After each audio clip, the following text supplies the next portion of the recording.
আসসালামু আলাইকুম। আশা করি সবাই ভালো আছো। আল্লাহর রহমতে আমি অনেক ভালো আছি। তো আজকে কিন্তু আমাদের লিফটের ভিতরে প্লাস্টারের কাজ কিন্তু কমপ্লিট হবে ইনশাআল্লাহ। কালকে আমরা নিচে মাচা দেওয়ার পর হচ্ছে যে বড় একটা ওয়াল প্লাস্টার করছি এবং লিফটের যে দরজাতে দুই পাশে ছোট ওয়াল থাকে তো তার মধ্যে কিন্তু একটা ওয়াল করছে এবং আরেকটার মধ্যে কিন্তু আমরা রাপ মেরে রাখছিলাম যেহেতু মশলা বেশি খাবে। তো আজকে সকালবেলা এসেই কিন্তু বড় ওয়ালের মধ্যে কিন্তু মশলা চাপা শুরু করছি।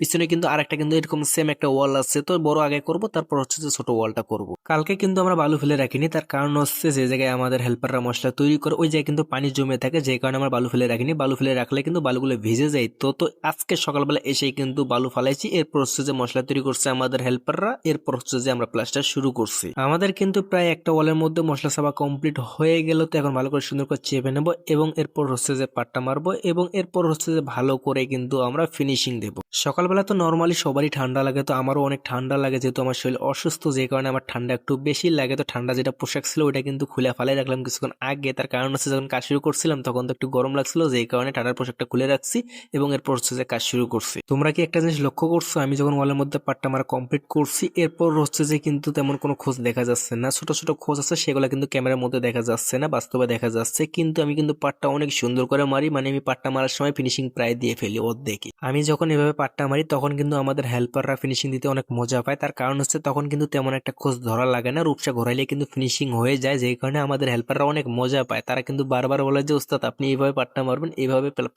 পাট্টা মারলে আমাদের কিন্তু কাজ করতে অনেক ভালো লাগে। শুধু যে আমাদের হেল্পারদেরই ভালো লাগে তা না ভাই, আমারও অনেক ভালো লাগে। আমি চেষ্টা করি যখন পাট্টা মারি তখনই সব খোঁজগুলা মারার চেষ্টা করি, আমি ভালো করে কিন্তু খোঁজগুলা ধরাই। এরপর হচ্ছে যে মানে দ্বিতীয় যে আমি পাট্টাটা মারি, প্রথম পাট্টা তো মারি, এরপর হচ্ছে যে দ্বিতীয় যে পাট্টাটা মারি তখন কিন্তু আমি ভালো করে খোঁজ ধরাই, এরপর হচ্ছে যে সুন্দর করে পাট্টা মারি আমার কাছে। তারপর হচ্ছে যে ফিনিশিং দিতে আমার কাছে অনেক ভালো লাগে। আমাদের কিন্তু একটা ওয়াল কিন্তু প্রায় প্লাস্টার শেষের দিকে, আর অল্প কিছুক্ষণের মধ্যে কিন্তু শেষ হয়ে যাবে। তো তোমরা এখন জিজ্ঞেস করতে পারো যে ভাই তোমার সাথে যে তোমার ছোট ভাই কাজ করে সে কোথায়? আসলে ভাই সে পিছনে আরেকটা ওয়াল আছে সেম ওয়াল, ওইটার মধ্যে কিন্তু মশলা সাবাইয়া এরপর হচ্ছে যে ওই জায়গায় কিন্তু পাট্টা মারি ফিনিশিং দিতে আছে।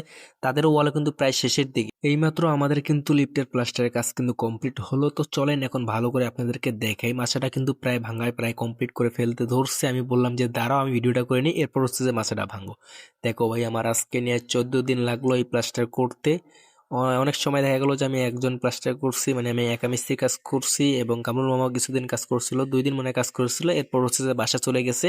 আমার ছোট ভাই আজকে নিয়ে কয়দিন কাজ করে আমার সাথে সঠিক আমার জানা নাই। তো এটা অনেকদিন লাগার কারণ হচ্ছে যে নিচে যে ছাদটা আছে, নিচে ছাদের হাইট হচ্ছে 22 ফিট এবং উপরে যে ছাদগুলো আছে সেগুলো হচ্ছে প্রায় 14.5 ফিট থেকে 15 ফিট মতো। তাহলে এখন বুঝে নেন চারতলা কত ফিট হবে। কাজটা যখন শেষ করছিলাম প্রায় 11:30টা বাজছিল। তো এরপর হচ্ছে যে আমরা চলে আসি উপরে। উপরে আসার কারণ হচ্ছে যে আমরা এখন বাহির মাসে কাজ করবো। অর্ধেক কিন্তু মাছা দিয়েছিলাম আমরা নিজেই। 22 তারিখ মনে করেন যে সামনে বছরের ডিসেম্বর মাসের 22 তারিখে কিন্তু আমরা এই জায়গায় অর্ধেক মাছা দিয়েছিলাম এবং আর বাকি যে অর্ধেক আছিল সেটা কিন্তু রড মিস্ত্রি কিছু দিয়েছে এবং কিছু বাকি রয়েছে সেগুলো আমরা এখন দিলাম।